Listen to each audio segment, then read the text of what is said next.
Hello. Welcome to another Diecast pickup video, and boy, do we have a lot to unpack here. Sometimes literally a lot to unpack here.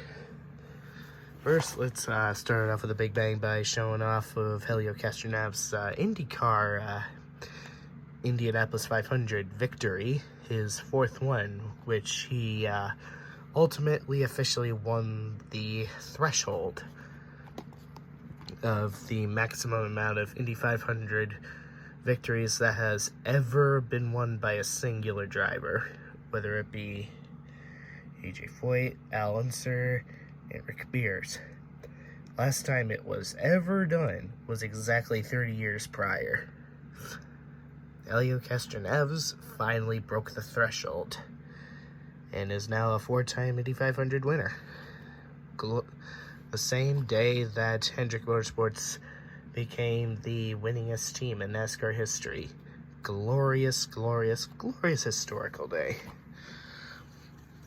Next is Matt DiBenedetto's throwback to Elliott Sadler's 2001 paint scheme.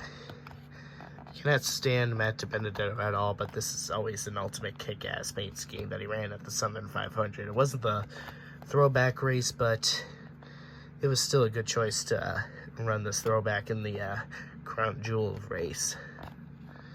I honestly think both NBC and Fox should have their own respective throwback race to broadcast. Like, you have Darlington for Fox to broadcast a throwback race, and you could probably, if you ever bring back a classic track, maybe do a throwback race at that track, like a throwback race at Rockingham or something. That would be slick, for it to be a real, true, full-fledged throwback, because you're racing back at a classic track and you're bringing back some classic cars. Next is Kyle Busch's mini car that I think he drove at not both Pocono races. I think I saw him race this one when I went to the first Pocono race. Luckily, he was uppercut by Alex Bowman, since it was unfortunately inevitable that Kyle Larson would blow his tire in the last corner, thus canceling out the 4 victories in a row milestone.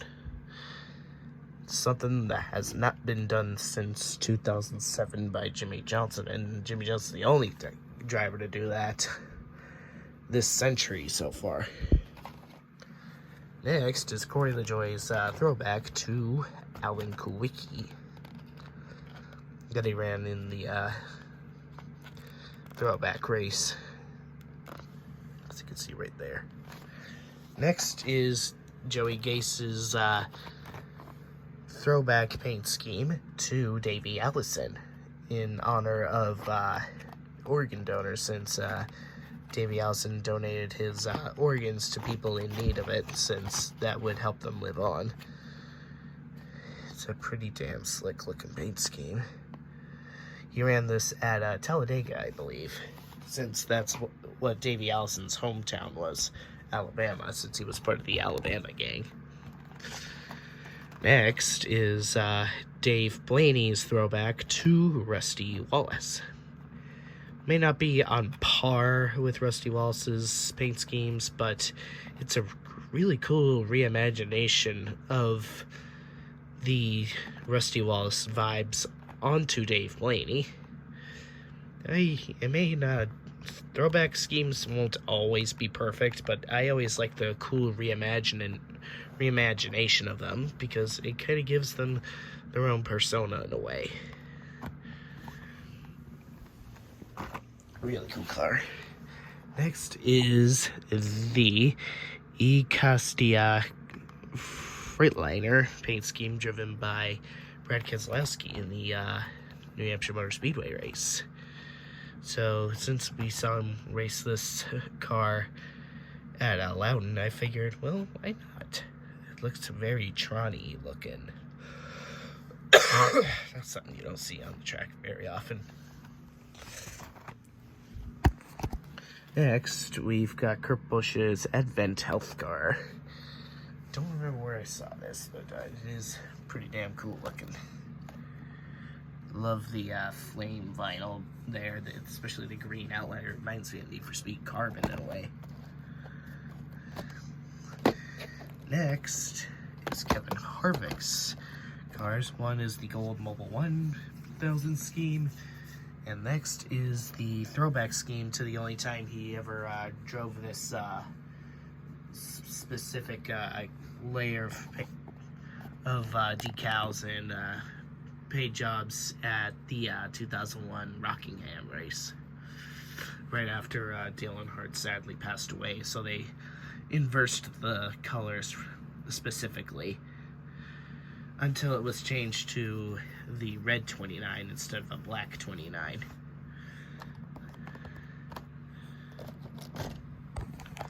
And boy, look at this. First, we've got Kyle Larson's Freightliner scheme that he should have won that in Bristol Dirt, but until Karen Bell became a problem of his that he couldn't escape. Hopefully he'll get a redemption by the time I get down to Bristol. Basically the same counterparts as the INDYCAR.com scheme, but with different colors. Next is his throwback scheme to his sprint car days when he was younger, reimagined on a INDYCARS.com scheme. He was getting up there very steeply towards Martin Truex Jr., but unfortunately he didn't have enough time to run him down, so he had to settle for second place with 3 seconds behind. Although, let's get to the bigger stuff. This is the scheme that he won the ultimate threshold, the sacred victory for Hendrick Motorsports. And that is the 269th victory for Hendrick Motorsports, which ultimately gave them the decal right beside the NASCAR Cup Series decal for the remainder of the 2021 season. This scheme will forever be remembered as the scheme that brought Hendrick Motorsports as the winningest team in NASCAR history, and I couldn't be prouder of that. I'm going to get more on that pretty soon. Next is arguably one of the most sentimental schemes for me of all time, since I saw this scheme in person and I was really needing a Hendrick Motorsports victory no matter who it was from, and Kyle Larson pretty much led all but 30 some odd laps and won the race. So it became basically a 2004 Bass Pro Shops 500 story for me, where basically a Hendrick Motorsports affiliate won a race just to alleviate my depression after a terrible loss. Well, 1 year after a terrible loss anyway, since I was still mourning my cat's death at that time. I still had a goddamn awesome fun at Nashville. It was hard thinking about the 1 year anniversary of my cat passing away while being in public with a bunch of NASCAR fans, especially when I already had to deal with enough stress being in traffic. But hey, he made it worth it. And if that wasn't already enough to add flavor to this scheme, more flavor and more fun facts, both times he drove at Tennessee, he won with that paint scheme, and both times it was a very sentimental story for both me and my buddy Alex Hoover, since Kyle Larson won with the scheme at Bristol 1 week after his dog Luna passed away. So basically this scheme basically operates on tears of happy emotions, and I couldn't be more prouder that this paint scheme's legacy in the Alex gang. Next is a scheme that's pretty cool, but the race that it ran in wasn't really all that good at all. The Cincinnati paint scheme. That was the race that Ryan Blaney won. I believe that Larson finished like third or something in that race. He made a good race, but unfortunately it wasn't enough for William Byron or him. But nevertheless, you can't complain about Blaney or the scheme. Really cool paint scheme. I think he also raced it at Talladega, but of course we don't talk about Talladega. And no, I'm not saying that because Bubba Wallace won, because, well, I'm still Very upset I didn't get to see the race or the full race. Next is Tyler Reddick's Cheddar Scar. I believe I saw this at Dover, if I'm not mistaken. Nevertheless, it is a pretty slick-looking scheme. Not averse to it, avid in my collection. And here's a paint scheme that Denny Hamlin raced in the Daytona 500. He led most laps, but it came up short. I don't think he wrecked. I don't believe he crashed. But nevertheless, it's still a pretty gorgeous-looking paint scheme. I love the gradient on the side of the door. And, of course, there's this throwback scheme right there of Denny Hamlin's. So, yeah, a pretty good haul for Denny Hamlin right there. Next is Ryan Blaney's late model throwback that he ran at the throwback race to Darlington, which is a pretty damn cool-looking paint scheme. I think he was like in his teenage years when he was racing the late models as a way of building up to the Cup Series, and he wanted to throw it back to his old roots. Next is the mix scheme of Kyle Busch. I won't deny that he always drove a lot of pretty cool looking cars, but this paint scheme will forever haunt me as one of the most bullshit victories he's ever won at Kansas. But I bought it anyway because, well, I saw it at Dover, and I technically buy whatever car I see in person, so I'm sticking to my criteria. I don't like it, whatever. Fuck you, Kyle Busch, but you got a cool paint scheme. Next is William Byron's throwback scheme, which they've already operated this Valvoline scheme more than enough times, and I kind of... Yes, I saw the latest unravel of Alex Bowman's throwback scheme to basically Ally as the sponsor, but with Valvoline as the same colors. We pretty much already saw those Valvoline colors so many times as a throwback, so I'm kind of waiting for something that has not been thrown back to yet. I love the scheme myself too, but we technically already see it advertised as an everyday scheme at this point, so we kind of need to add some new ideas of what hasn't been attributed to yet, because I can name you more than so many schemes that need a throwback. Next, here's William Byron's Chromax XP scheme that he operated at Pocono, both Pocono races.